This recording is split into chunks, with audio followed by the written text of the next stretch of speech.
ഇന്ന് ഞാനിവിടെ ഉണ്ടാക്കുന്നത് വളരെ പെട്ടെന്ന് ഉണ്ടാക്കിയെടുക്കാൻ പറ്റുന്ന നല്ലൊരു മുട്ട ബജ്ജിയാണ്. ഉള്ളിലെ ചമ്മന്തിയൊക്കെ ഫില്ല് ചെയ്തിട്ട് ഉണ്ടാക്കിയെടുക്കുന്ന ഈ മുട്ട ബജ്ജി ചൂട് ചായക്കൊപ്പം കഴിക്കാൻ നല്ല ടേസ്റ്റാണ്. വളരെ പെട്ടെന്ന് ഉണ്ടാക്കിയെടുക്കാൻ പറ്റുന്ന ഈ ബജ്ജി എങ്ങനെയാണ് ഉണ്ടാക്കുന്നതെന്ന് നോക്കാം. യമ്മി അടുക്കളയിലേക്ക് സ്വാഗതം.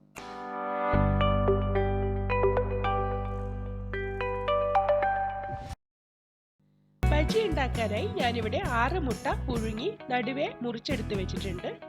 മുട്ടയിലേക്ക് ചേർക്കാനായി നമ്മൾക്കൊരു ചമ്മന്തി തയ്യാറാക്കണം. അതിനായി മിക്സിയുടെ ചെറിയ ജാറിലേക്ക് ഞാനിവിടെ 2 കൈപ്പിടി തേങ്ങ ചേർക്കുന്നുണ്ട്. ഇനി ഇതിലേക്ക് 4 ചെറിയ ഉള്ളി ചേർത്ത് കൊടുക്കാം.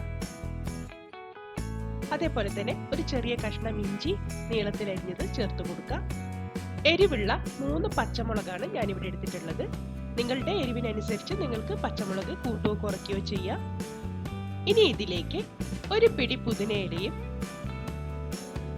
ഒരു പിടി മല്ലിയിലയും ചേർത്ത് കൊടുക്കണം. ഇനി ഇതിലേക്ക് ആവശ്യമായിട്ടുള്ള ഉപ്പ് ചേർത്ത് കൊടുക്കുക.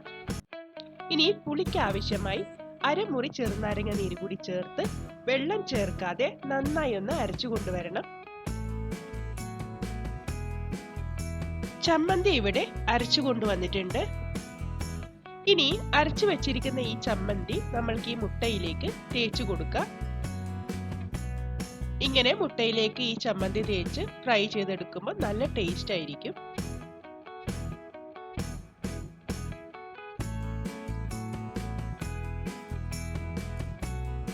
ഇതേപോലെ എല്ലാ മുട്ടയിലും ചമ്മന്തി തേച്ചിട്ടുണ്ട്. ഇനി ഇത് മുക്കി പൊരിക്കാനുള്ള ഒരു മാവ് തയ്യാറാക്കാം. ഒരു ബൗളിലേക്ക് 1 കപ്പ് കടലമാവ് എടുത്തിട്ടുണ്ട്. ഇനി ഇതിലേക്ക് ഒരു 4 ടേബിൾ സ്പൂൺ അരിപ്പൊടി കൂടി ചേർത്ത് കൊടുക്കുക. ഇനി ഇതിലേക്ക് ഒരു 1/4 ടീസ്പൂൺ മഞ്ഞൾപ്പൊടിയും 1 ടീസ്പൂൺ മുളക് പൊടിയും 1/4 ടീസ്പൂൺ കായവും ആവശ്യത്തിനുള്ള ഉപ്പും കൂടി ചേർത്തതിന് ശേഷം നന്നായി ഒന്ന് മിക്സ് ചെയ്തെടുക്കാം.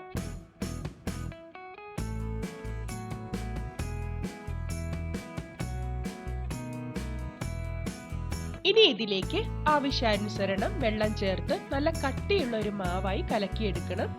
ഒരുപാട് ലൂസായി പോവരുത്, ഒരുപാട് കട്ടിയാവരുത്. ആ രീതിയിൽ നന്നായി ഒന്ന് മിക്സ് ചെയ്തെടുക്കാം.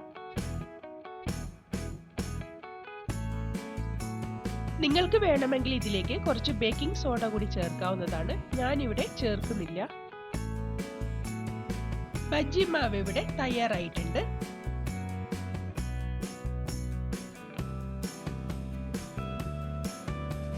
ഇനി നമ്മൾക്ക് ഓരോ മുട്ടയെ എടുത്ത് ഇതിലേക്ക് മുക്കി തിളച്ച എണ്ണയിലിട്ട് ഫ്രൈ ചെയ്തെടുക്കാം.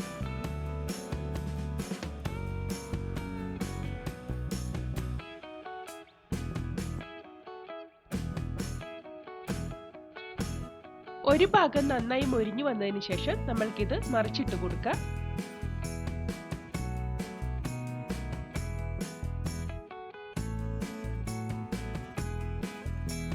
രണ്ട് ഭാഗവും നന്നായി ഫ്രൈ ആയതിനു ശേഷം നമ്മൾക്കിത് എണ്ണയിൽ നിന്ന് കോരി മാറ്റാം. ഉള്ളിൽ നല്ല തേങ്ങാ ചമ്മന്തിയൊക്കെ ഫില്ല് ചെയ്തിട്ടുള്ള നല്ല ടേസ്റ്റി ആയിട്ടുള്ള മുട്ട ബജ്ജി ഇവിടെ തയ്യാറായിട്ടുണ്ട്. നിങ്ങൾ എല്ലാവരും ഇതുപോലെ ഒന്ന് ട്രൈ ചെയ്ത് നോക്കുക. എല്ലാവർക്കും എന്തായാലും ഇഷ്ടപ്പെടുന്നതായിരിക്കും.